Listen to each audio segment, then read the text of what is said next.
Welcome to Life Tech education 2.0। एक नई शुरुआत में आप सभी का स्वागत करते हैं। दिस इज अमित विश्वकर्मा और आज की क्लास में हम पढ़ने वाले हैं कूलाम के नियम के बारे में और साथ ही साथ हम बहुत सारी चीज़ों का अध्ययन करेंगे। और पिछली क्लास में हम लोगों ने पढ़ा था आवेश के बारे में। आवेश का भी बहुत डीपली अध्ययन किए थे। अगर वो वीडियो आप लोग नहीं देखे होंगे तो लिंक डिस्क्रिप्शन में आप जाकर देख लीजिए। और हाँ, शुरू करते हैं।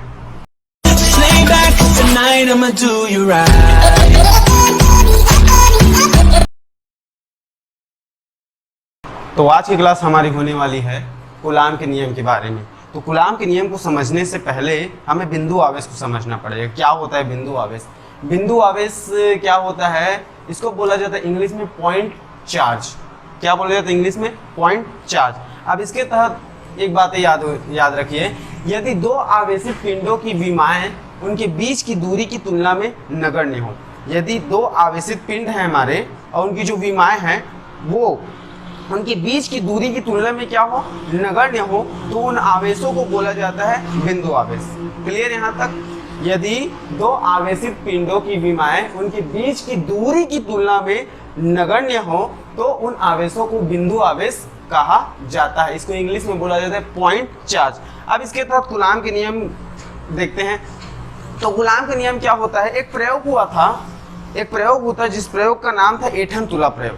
तो सन 1785 में सर चार्ल्स आइंस्टीन कूलाम के द्वारा, जो कि भौतिक शास्त्री थे, कौन? Charles Einstein coulomb. ठीक है। तो सन 1785 में फ्रांसीसी भौतिक शास्त्री चार्ल्स आइंस्टीन कूलाम ने एक प्रयोग किया था जिस प्रयोग का नाम था एठन तुला, है ना। और उस प्रयोग के दौरान उन्होंने बल का मान ज्ञात किया। तो बल का मान, किसका बल का मान ज्ञात किया? तो दो बिंदु आवेशों के मध्य लगने वाला बल। अब बल दो तरह के होते हैं। कौन कौन से बल होते हैं? आकर्षण बल और प्रतिकर्षण बल। तो बिंदु आवेशों के मध्य लग रहा है बल। तो सन 1785 में सर चार्ल्स आइंस्टीन कूलाम, जो कि भौतिक शास्त्री थे, भौतिक शास्त्री फ्रांस के, कहाँ के? फ्रांस के। तो उन्होंने एक प्रयोग किया जिस प्रयोग का नाम था एठन तुला प्रयोग। और उसके द्वारा उन्होंने बिंदु आवेशों के मध्य लगने वाला बल का मान ज्ञात किया और उन्होंने एक नियम का प्रतिपादन किया जिस नियम को बोला जाता है कूलाम का नियम या फिर कूलाम का व्युत्क्रम वर्ग का नियम। अब ये नियम क्या बोलता है? तो ये नियम सिंपल दो बातें कहती है कि इस नियम के अनुसार किन्हीं भी दो बिंदु आवेशों के मध्य लगने वाला आकर्षण तथा प्रतिकर्षण बल, किन्हीं भी दो बिंदु आवेश कौन रहेंगे? आवेश जो रहेंगे वो बिंदु आवेश रहेंगे। तो उनके बीच यदि बल लगेगा, अब देखो बिंदु आवेशों के मध्य दो बल लगेंगे, या तो आकर्षण लगेगा या तो प्रतिकर्षण लगेगा। तो आकर्षण या प्रतिकर्षण बल उन आवेशों के परिमाणों के गुणनफल के अनुक्रमानुपाती तथा उनके बीच की दूरी के वर्ग के व्युत्क्रमानुपाती होती है। क्या होती है? यदि दो बिंदु आवेश है तो उन पर जैसे बल लग रहा है तो वो जो बल का मान है वो उन आवेशों के परिमाणों के गुणनफल के अनुक्रमानुपाती, मतलब A proportional to Q1 into Q2 और उनके बीच की दूरी के वर्ग के व्युत्क्रमानुपाती, मतलब A प्रोपोर्शनल टू 1/r²। देखो ये थोड़ी सी डिफिकल्ट है बट ये एकदम इजी हो जाएगी। तो आप वीडियो के अंत तक बने रहिए, बस वीडियो को स्किप मत कीजिएगा। पूरा कूलाम का नियम आपके दिमाग में छाप न दे तो मेरा नाम बदल देना, वैसे जो भी नाम रखो। यह बल दोनों आवेशों के मिलाने वाली रेखा के अनुदिश कार्य करती है। और इंपॉर्टेंट फैक्ट के अंतर्गत क्या है? यह जो बल है वो दोनों आवेशों को मिलाने वाली रेखा के अनुदिश कार्य करती है। तो हमने क्या देखा? हमने अभी तक ये देखा कि कूलाम के नियम के तहत हमने बिंदु आवेश देखे। बिंदु आवेश मतलब पॉइंट चार्ज है, इसको क्या बोला जाता है? पॉइंट चार्ज बोला जाता है इंग्लिश में। अब इसका डेफिनेशन क्या होता था कि किन्हीं भी दो आवेशित पिंडों की विमाएं, अगर विमाएं उनके बीच की दूरी की तुलना में नगण्य हो तो उन आवेशों को बिंदु आवेश कहा जाता था। फिर हमने देखा कि सन 1785 में एक फ्रांसीसी भौतिक शास्त्री आए जिसका नाम क्या था? Sir Charles Einstein coulomb. नाम याद रखिएगा, नाम बहुत ज़्यादा इंपॉर्टेंट है, सर चार्ल्स आइंस्टीन कूलाम। इन्होंने एक प्रयोग किया जिस प्रयोग का नाम था एठन तुला प्रयोग। कौन सा प्रयोग था? एठन तुला प्रयोग। अब उस प्रयोग के द्वारा उन्होंने दो बिंदु आवेशों के मध्य लगने वाला बल का मान ज्ञात किया। अब बल दो तरह के होते हैं, एक आकर्षण बल होते हैं और दूसरा प्रतिकर्षण बल होते हैं। भाई बिंदु आवेशों के मध्य दो ही बल तो लगेंगे, या तो आकर्षण लगेगा या प्रतिकर्षण लगेगी, सिंपल सी बात है। तो अब उन्होंने एक नियम का प्रतिपादन किया, जिस नियम का नाम था मुन्ना कूलाम का नियम, या फिर इस नियम को एक और नाम से जाना जाता है कूलाम के व्युत्क्रम वर्ग का नियम। क्लियर? यहाँ तक कोई दिक्कत नहीं होनी चाहिए, कोई परेशानी होनी चाहिए, क्योंकि आप एकदम ध्यान से पढ़ेंगे ना तो बहुत चीज क्लियर हो जाएगी। अब इस नियम के अनुसार उन्होंने बताया कि किन्हीं भी दो बिंदु आवेशों के मध्य लगने वाला आकर्षण तथा प्रतिकर्षण बल, कौन कौन सा बल? आकर्षण तथा प्रतिकर्षण बल, उन आवेशों के परिमाणों के गुणनफल के अनुक्रमानुपाती, मतलब F अनुक्रमानुपाती हो जाएगा Q1 इंटू Q2, क्योंकि दो परिमाण के आवेश है और दोनों का गुणा करेंगे ना तो क्या हो जाएगा Q1 इंटू Q2। अब अनुक्रमानुपाती है, किसके अनुक्रमानुपाती है? तो बल के अनुक्रमानुपाती है। कौन से बल? आकर्षण तथा प्रतिकर्षण बल। और किसके किसके बीच लग रहा है? वो दो बिंदु आवेशों के मध्य लग रहा है। क्लियर? यहाँ तक कोई दिक्कत नहीं होनी चाहिए। उसके बाद बोला गया तथा उनके बीच की दूरी के वर्ग के व्युत्क्रमानुपाती। उनके बीच की दूरी का मान क्या है? r है, तो दूरी का वर्ग मतलब क्या हो जाएगा? r स्क्वायर, और व्युत्क्रमानुपाती मतलब क्या हो जाएगा? 1/r²। प्रोफेशनल टू क्या हो जाएगा? f। क्लियर? यहाँ तक ये डेफिनेशन है। उसके बाद हमने एक इंपॉर्टेंट फैक्ट देखी कि यह जो बल है वो दोनों आवेशों को मिलाने वाली रेखा, मतलब जो बिंदु आवेश रहेंगे ना उनको जो मिलाएगी रेखा मिलाएगी, तो रेखा के अनुदिश कार्य करती है। कैसे कार्य करती है? रेखा के अनुदिश कार्य करती है। ठीक है, अब इसका व्यंजक देखेंगे, तब तक के लिए आप इसका स्क्रीनशॉट ले लीजिए और हाँ, वीडियो को लाइक कर दीजिए।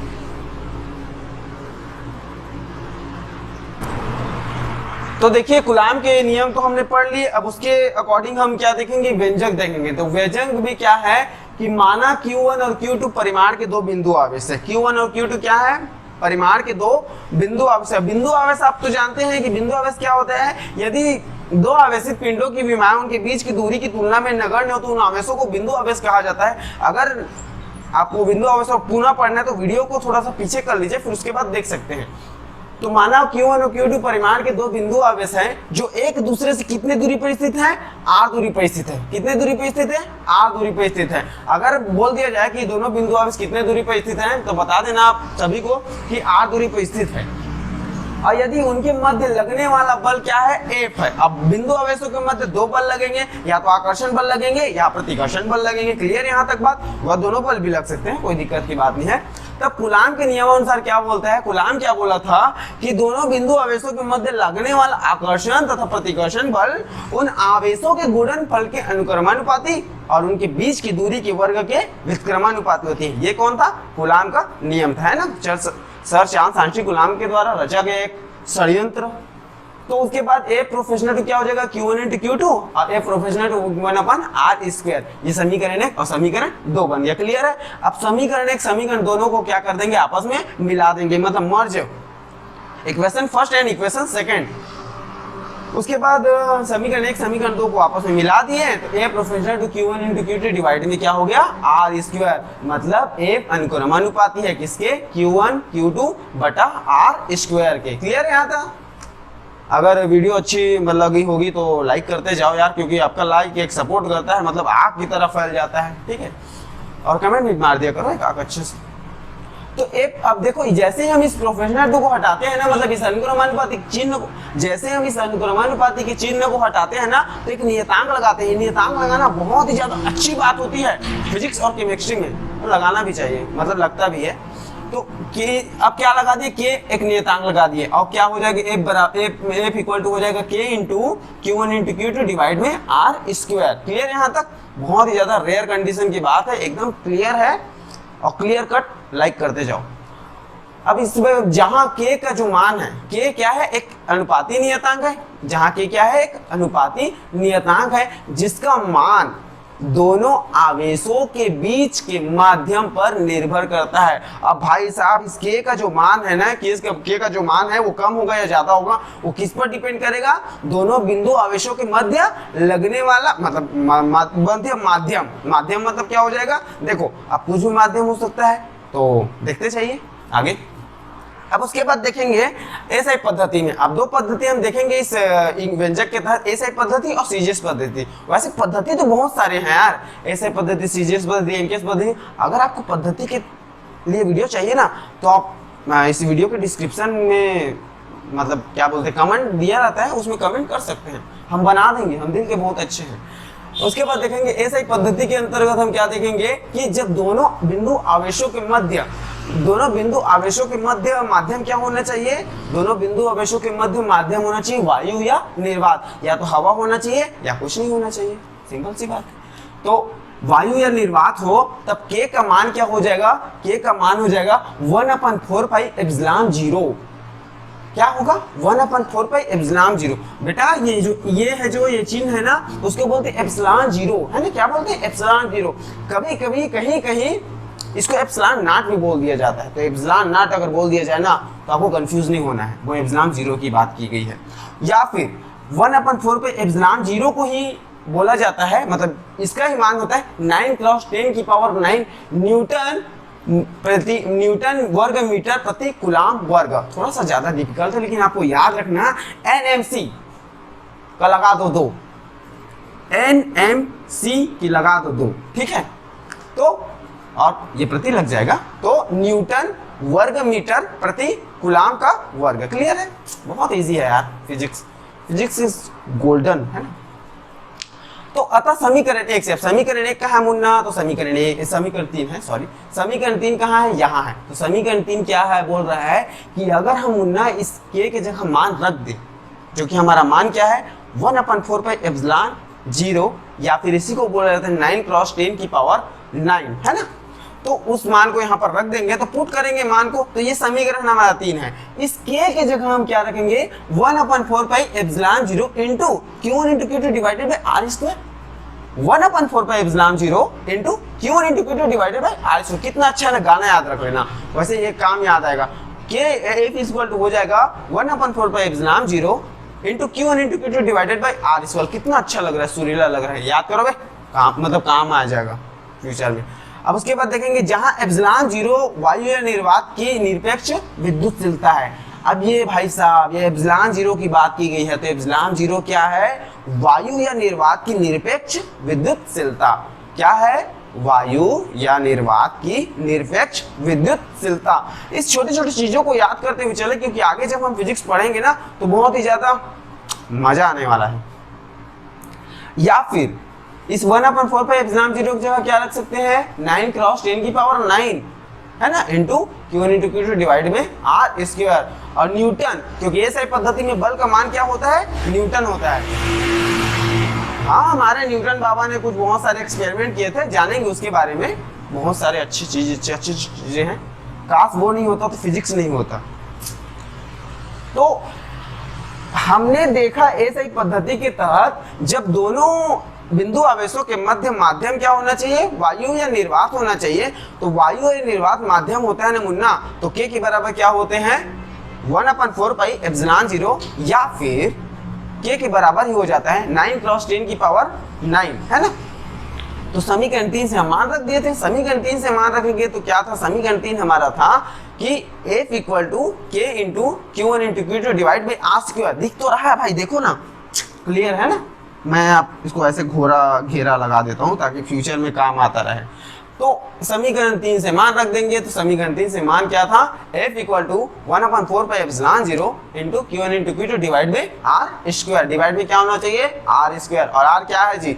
दोनों बिंदु आवेशों के मध्य दूरी है, बीच की दूरी, डिस्टेंस ऑफ पॉइंट चार्ज, है ना? And this is R rare condition है R। वाओ, आर मतलब रस्सी भी होता है, रस्सी से बांधते हैं आप सभी को। आपने कभी किसी को बांधा है? कमेंट करके बताएंगे। जहां एप्सिलॉन जीरो वायु और निर्वात की निरपेक्ष विद्युतशीलता है। एप्सिलॉन जीरो क्या है? वायु और निर्वात की निरपेक्ष विद्युतशीलता। अब इसके बाद हम देखेंगे एक और माध्यम, अगर दोनों बिंदु आवेशों के मध्य वायु और निर्वात के अलावा कोई और माध्यम हो तब के का मान क्या होगा, जानने के लिए देखिए आगे। अब इसके बाद देखेंगे कि एसआई पद्धति के अंतर्गत अगर दोनों बिंदु आवेशों के मध्य, पहले तो हमने देखा था कि दोनों बिंदु आवेशों के मध्य माध्यम क्या होना चाहिए? वायु या निर्वात होना चाहिए। अब देखेंगे कि इसके अलावा अगर कोई और माध्यम हो, मतलब वायु और निर्वात के अलावा कोई और माध्यम हो, तब के का मान क्या होगा? तो के का मान होगा मुन्ना, जब दोनों बिंदु आवेशों के मध्य वायु और निर्वात के अलावा अतिरिक्त कोई अन्य माध्यम हो तब के बराबर हो जाएगा 1/4 pi epsilon zero into 1 epsilon R, या फिर 1/4 पाई एप्सिलॉन जीरो को क्या बोला जाता था? 9 क्रॉस 10 की power 9, 1/4 pi epsilon zero into 1 epsilon R, है ना, इसका मान था। मतलब के का मान रखेंगे, कब रखेंगे? जब दोनों बिंदु आवेशों के मध्य कौन होना चाहिए? माध्यम की बात की गई है, और माध्यम वायु या निर्वात के अलावा कोई अन्य माध्यम हो। कोई अन्य माध्यम मतलब कांच भी हो सकता है, पानी भी हो सकता है ना। और 1/4 पाई एप्सिलॉन जीरो को क्या बोला जाता है? 9 क्रॉस 10 की पावर 9। अब पुनः हम समीकरण 3 से, जैसे कि मैंने गोला घेरा बनाया है रेड कलर में, तो इसमें हम के का मान वापस रख देंगे जी, और के का मान हमें पता है क्या है? 1/4 pi epsilon zero into epsilon R, है ना, 1 एप्सिलॉन आर। अब यहाँ पर मान को रखेंगे के की जगह, तो F इक्वल टू क्या हो जाएगा? 1/4 pi epsilon zero into 1 epsilon R into Q1 into Q2 divide में आर स्क्वायर। और Q1 इंटू Q2 क्या जी? परिमाण के दो बिंदु आवेश है ना। बिंदु आवेश आपको पता है क्या होता है? यदि दो आवेशित पिंडों की विमाएं उनके बीच की दूरी की तुलना में नगण्य हो तो उन आवेशों को बोला जाता है मुन्ना क्या चीज? बिंदु आवेश, द पॉइंट चार्ज, है ना। अब यहाँ पर देखिएगा कंडीशन नंबर ये है कि चूंकि हम जानते हैं कि एप्सिलॉन, हाँ, यहाँ जहाँ एप्सिलॉन आर क्या है जी? माध्यम का परावैद्युतांक है। आगे टॉपिक है माध्यम का परावैद्युतांक, बड़ा इंटरेस्टिंग वाले है, उसका भी वीडियो बनेगी। अब चूंकि एप्सिलॉन इक्वल टू क्या होता है? Epsilon zero into epsilon R. Epsilon के बराबर क्या होता है? Epsilon zero into epsilon R. Epsilon के बराबर क्या होता है? Epsilon zero into epsilon R. अब जरा गौर फरमाइएगा, समीकरण 4 में देखो, ये है हमारा, दोनों आपस में गुणा हो रहा है भाई, हर है तो ऑटोमेटिक गुणा होगा, है ना, क्लियर होगी बात। तो F के बराबर क्या हो जाएगा? 1/4 pi epsilon into Q1 into Q2 divide में आर स्क्वायर न्यूटन। अब इस व्यंजक को, इस जो सूत्र को याद कर लीजिए, क्योंकि इस व्यंजक के सूत्र को याद कर लीजिए, क्योंकि जब भी हम क्या न्यूमेरिकल क्वेश्चन देखेंगे ना तब याद आएगी, है ना। बाद में मत बोलना सर ये तो पता ही नहीं था, सर ये कहाँ से आ गया, सर ऐसे कैसे हो गया। तो ऐसे ऐसे होता है बेटा। अब यहाँ पर कंडीशन ये हो गई। अब उसके बाद देखेंगे हम क्या चीज? ऐसे पद्धति देख ले। अब सीजीएस पद्धति देखेंगे, तो सीजीएस पद्धति के लिए आपको इसको स्क्रीनशॉट लेना पड़ेगा ना भाई, लो।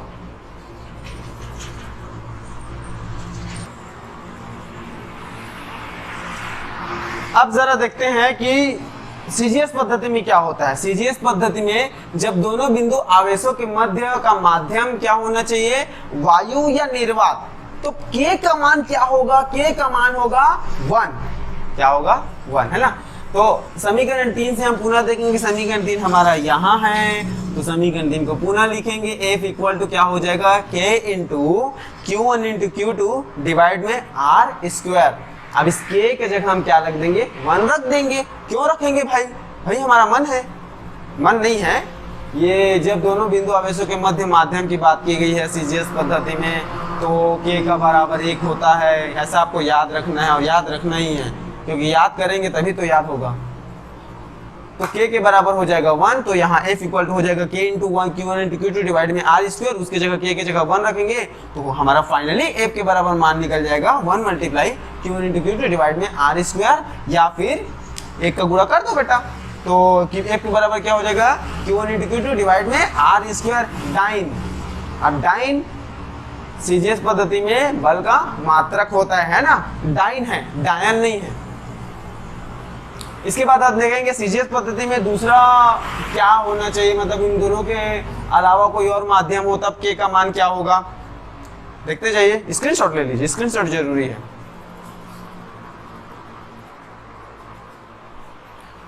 सीजीएस पद्धति में दोनों बिंदु आवेशों के मध्य वायु निर्वात के अलावा कोई और अन्य माध्यम हो तब के का मान क्या होता है, 1/एप्सिलॉन r। के का मान क्या होता है, 1/एप्सिलॉन r। अब देखोगे कि समीकरण 3 पुनः लिए, समीकरण 3 को लेना बहुत जरूरी है, इसलिए समीकरण 3 को आप याद रख लीजिए। याद कैसे रखेंगे, F = K × Q1 × Q2 divide में r स्क्वायर।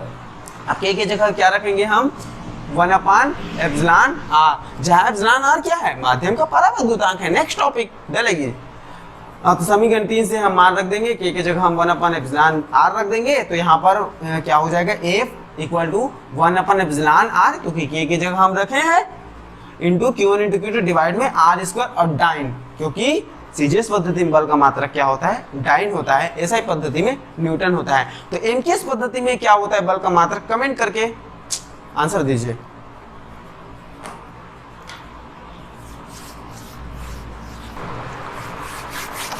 तो फाइनली हम लोग कूलाम का नियम पढ़े। कूलाम के नियम के तहत हमने बहुत सारी चीजों का अध्ययन किया। बहुत सारी चीजें का मतलब क्या है कि हमने बिंदु आवेश पढ़े। बिंदु आवेश क्या होता है कि यदि दो परिमाण के आवेश हैं, है ना, और उनकी जो विमाएं हैं उनके बीच की दूरी की तुलना में क्या है, नगण्य है, तो उन आवेशों को क्या बोला जाता है, बिंदु आवेश। पॉइंट चार्ज यहाँ पर लिखा होगा, मतलब पिछले लिखा हुआ था।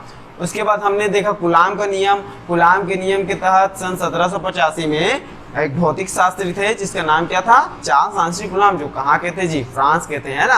तो फ्रांसीसी भौतिक शास्त्री चार्ल्स आंस्ट्री कूलाम के द्वारा एक प्रयोग किया गया, जिस प्रयोग का नाम था मुन्ना एठन तुला प्रयोग। एठन तुला प्रयोग। अब उस प्रयोग के तहत उन्होंने किसका मान ज्ञात किया, बल का मान ज्ञात किया। और कौन सा बल जी, आकर्षण तथा प्रतिकर्षण बल। किनके किनके बीच लगता था, तो बिंदु आवेशों के मध्य लगता था, है ना, याद रखिएगा बात को। तो उसके बाद उन्होंने बल का मान ज्ञात किया। बल का मान ज्ञात किया, उन्होंने बताया कि किन्हीं भी दो बिंदु आवेशों के मध्य लगने वाला आकर्षण तथा प्रतिकर्षण बल, भाई साहब, दोनों बिंदु आवेशों के परिमाणों के गुणनफल के अनुक्रमानुपाती, मतलब A प्रोपोर्शनल टू A अनुक्रमानुपाती हो जाएगा Q1 × Q2 डिवाइड, मतलब, है ना। आगे और देखें तो इसके बाद देखेंगे कि दोनों बिंदु आवेशों के बीच जो लगने वाला बल था वो परिमाणों के गुणनफल के अनुक्रमानुपाती तो था ही, है ना, ये तो उन्होंने कहा था। साथ ही साथ उन्होंने कहा उनके दूरी के वर्ग के व्युत्क्रमानुपाती। अब दूरी क्या था, तो दूरी r था, तो उनका वर्ग क्या हो जाएगा जी, r²। और व्युत्क्रमानुपाती की बात की गई है मुन्ना, तो A प्रोपोर्शनल क्या हो जाएगा, 1/r²। क्लियर है। इस समीकरण 1 समीकरण 2 को मिला दिया गया था। उसके बाद बहुत सारा पेचीदा काम हुआ था यार, मतलब आप ना अच्छे पढ़िए। अब देखिए इसके बाद हमारी और नेक्स्ट टॉपिक आने वाली है। तो अगर ये वीडियो अच्छी लगेगी, अगर ये वीडियो आपको अच्छी लगी होगी, वाकई में अच्छी लगी होगी, तो इस वीडियो को लाइक करें, कमेंट करें और शेयर करें और सब्सक्राइब करें हमारे चैनल को, ताकि जब भी मैं वीडियो डालूं आप तक जरूर पहुंचे। लाइफ टेक एजुकेशन 2.0 में आप सभी का दिल से स्वागत है। तो तब तक के लिए बी सेफ, बी अलर्ट। जय हिंद, वंदे मातरम। अपना ख्याल रखिए। राम राम।